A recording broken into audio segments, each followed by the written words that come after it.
জাতিসংঘের উত্থান ও ভূমিকা। এখান থেকে চাকরি পরীক্ষায় আসে কিছু গুরুত্বপূর্ণ এমসিকিউ দেখাবো। জাতিসংঘের পূর্বসূরি আন্তর্জাতিক প্রতিষ্ঠান কোনটি? অ্যান্সার হবে ক, league of Nations. League of Nations কোন সালে বিলুপ্তি হয়? 1946 সালে।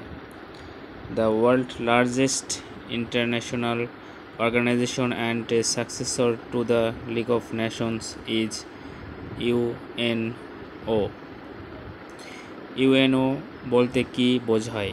United Nations Organization. জাতিসংঘের কোন প্রধান উদ্দেশ্য স্থাপিত হয়?